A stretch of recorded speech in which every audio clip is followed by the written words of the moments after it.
Hi guys, welcome back to Dating with Godliness. Have you missed me?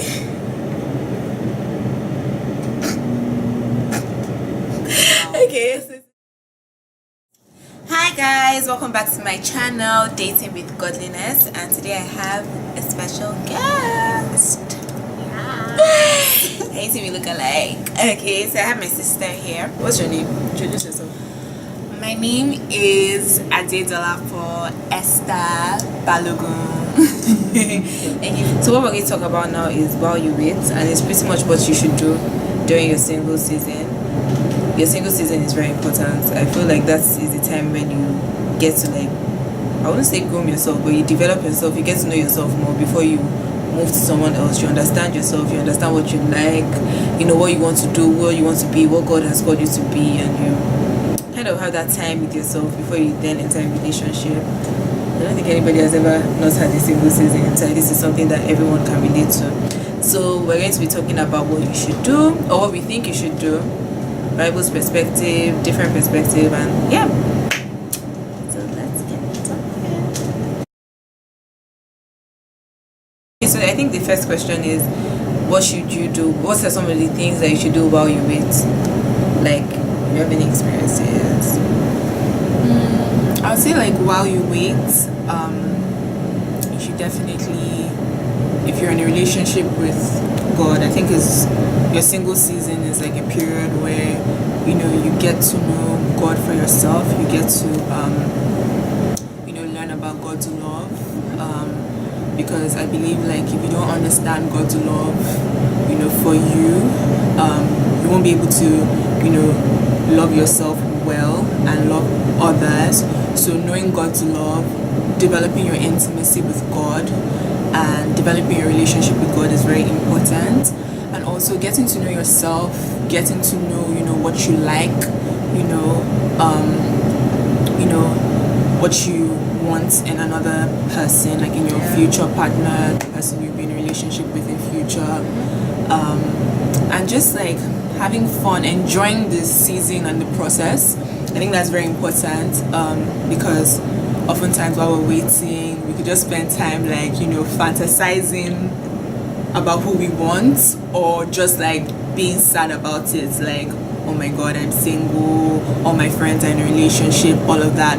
I think it's a time to just develop character and just enjoy this season, because God really has a plan for our single seasons, and the devil likes to not allow us to tap into that by distracting us. Definitely. So it's a time to really get to know yourself, like I said, get to know what you want, pray about your future, like pray about becoming a future wife, because that's important. And yeah, those are a few things. Yeah, I think I really like the getting to know God, like touching, just to, like, I guess expand on that, because also from experience, like I think during my single season, like that was the time when I really like got closer to God, and it was, I don't know, it was different. When you're single, you have yourself, you have your mornings to yourself, you have time for yourself, and that's the best time to actually get to know God for yourself. And I feel like there's no other way to know who you are than knowing than letting God tell you who you are, kind of thing. Like you figure out who you have. Wow. You figure out. So you figure out who you are from, like, who God says you are. So like kind of like getting that intimacy with God and trying to like figure out what your purpose is. I think it's a very good thing to do when you are single and you're waiting season. And like she said as well, enjoy it. Because I feel like a lot of people don't embrace their singleness. Like everyone is trying to jump from one relationship to another, and a person is not the solution. I feel like knowing who I don't know. There's just something different. I feel like for me personally, like when I was single, one, I was really close to God, which helped a lot. Like I had like this, and I'm still close to God by the grace of God. But I was so close to God that it was almost like I was enjoying this my single season so much that if anybody was going to take me out of that season or take me out of my singleness, then they had to like come correct. Like it wasn't just going to be any random person, because I was complete in Him. And I feel like that is what you're meant to get to, that place where you're complete, and then anybody else that comes to you is kind of like an add-on to your blessing. So it's not like you're kind of looking for someone to fill in that hole. I feel they like compliment you. People Yeah, they because- compliment you. yeah. They don't complete you. yeah, they compliment you. Perfect. Also, it really depends. Like I would say, because what you want in maybe the next few months or few years. Because some people might be single, and I don't think there's anything wrong to be single and want to be in a relationship or Yeah. want to be married, because some people desire that. So there's nothing wrong with that. Doesn't mean like Yeah, definitely. because you're single and you're not in a relationship and there's no one at the moment that you can't desire to be in one. But it shouldn't be something rather that is like lusted after, where it's this like this desperation, I want to get married, or I Yeah. want to be with someone. But it's good to have desires. God says that we should have desires, that we should tell him the desires of our hearts. So there's nothing wrong with that. Yeah. But I'll say like and if you want to be in a relationship or you want to get married, then prepare. Preparation is key while you're single. Prepare for the process. Prepare to be a wife. Read Bible verses on this area, or look at Bible characters who did the same thing. For example, Ruth is a good person to look at. And if you look at like the story of Ruth, when she was single, she didn't complain. She wasn't complaining because her husband died. So her husband died and she wasn't like complaining to God, oh God, you took my husband. She went out and she went to work. And when she went to work is how she found Boaz and how she met Boaz. So it's this idea of not lusting and not being idle and complaining and sitting down being miserable, but going out to do what you have to do. Yeah, true. Yeah. Another question is, what are some of the common mistakes we make when we're in our single season? So what are the things that we do that we shouldn't be doing during our single season? Because one thing that I realized is that when you get into a marriage or a relationship, things don't change because you've asked somebody out or because you've gotten married. Things will pretty much stay the same because characters or habits are built over time, if that makes sense. So if you're in your single season, this is the time, like what she said, you build your character. And it's not one of the mistakes people make is, okay, I'm single, I'm available for anyone, I can make out with anyone, I can get around with anyone till I find the person I want to settle with.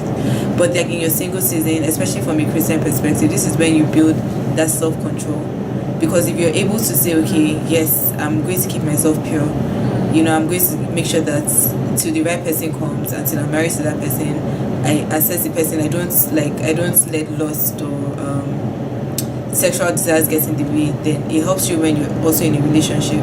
So I feel one of the common mistakes people make is they find being single, they think being single means you're available to just anyone, and not just available emotionally but also sexually. I think a mistake I think people make during their single season is maybe not prepare themselves. I won't say it's a mistake, but I think it's something that we've already touched on this. I think it's something that's easy to be so caught up with, especially if you say you want to get married in like maybe a few years. You're not preparing yourself in terms of praying for your husband, which is something even I myself am guilty of. Like, you're not preparing yourself like in terms of like just praying for your to find your future spouse, because you're like, okay, yeah, I'm in this single season. But being single doesn't mean that especially if you're someone who God has called you to marriage and you're someone who desires to get married, how are you especially when you're at the right age? There's no I won't say the right age, but the age where you feel like, okay, you that's where it comes where understanding yourself comes in, because you kind of understand yourself and, okay, I'm ready to be with someone. So how are you preparing yourself? How are you learning how to cook? How are you learning how to and that's for both parties, that's for both females and males. How are you learning how to take care of a home? How are you learning how to be patient with people? How are you learning how to love others? Because these are things and characteristics you're going to need in a marriage. And how are you praying for your home, praying for your future spouse, praying for yourself, watching some videos of couples. They say, oh, I wish I prepared, oh, I wish I knew this. How are you talking to other people who are in relationships and reading books about it, watching videos about it? Following dating with godliness. Yeah. Watching this video and taking notes. Yeah. The third one would probably be Yeah, not going out as much, especially from a Christian perspective. Like the fact that people say, or for women, not Christian, but for women, I feel like the fact that people say a godly man comes to find you, like it makes some women feel like, okay, he's going to find me, so I'm just going to like sit down and and not do anything. I don't feel like you should just. I mean, you should. I wouldn't say put yourself out there, but at the same time, don't like just hide in your house and feel like you're going to meet someone.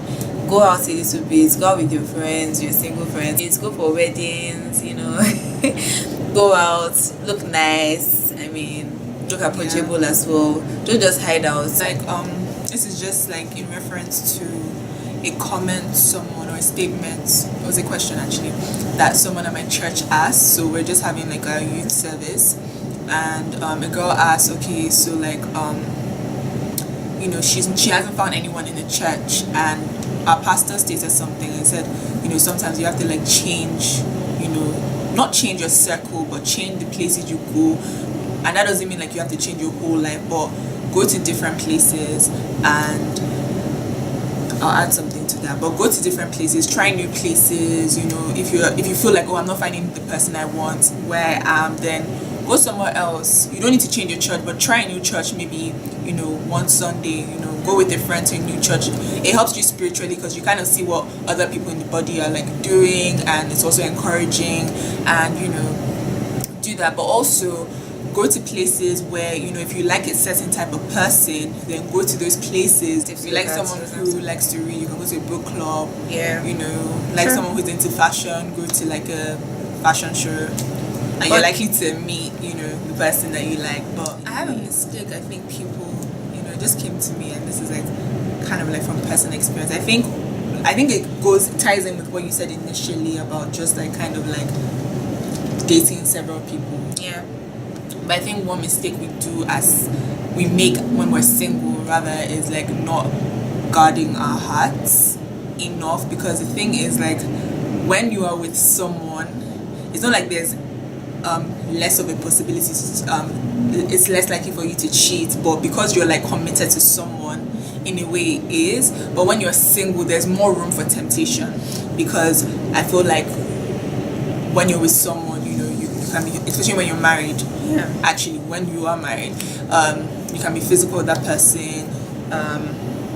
There's less temptation because you communicate with that person. You know that person, you're committed to that person. But when you're single, I think there's more temptation, and sometimes we don't guard our hearts. We kind of like just a kind of unintentional about our life, just moving with the wind. So I think it's important when you're single to, which I feel like you're going to jump into, to not be so guarded where it's like you have to know at the end of the day if you want to get married. You kind of have to be open, so you can't be so guarded where you're like blocking everyone, but still, because obviously everything ties in, because it's like you're single, you want someone, so you're not trying to be too close, but you also have to realize that the enemy can actually like send the wrong person to you as well.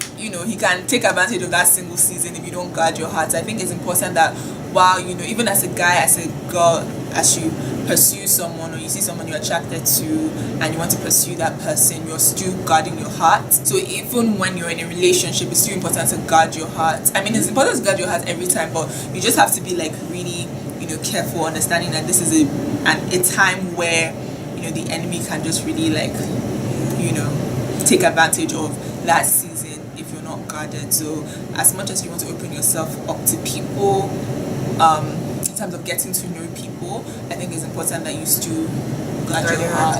I think guarding your heart is it's a lot more spiritual than physical. I see a completely perfect person that almost looks like everything that you have asked for, and like she said, that's where the devil comes to play, because even a perfect person, even a Christian, even someone that has a good job and has everything, might not be the person you're meant to be with. So in terms of guarding your heart, you're being very spiritual about it, praying about it, letting the spirits guide you, and trying to go with your peace as well, because where God is, there's peace. So if the perfect person comes, you don't have peace about the person, then you have to pray about it and make sure you're making the right decisions. Okay.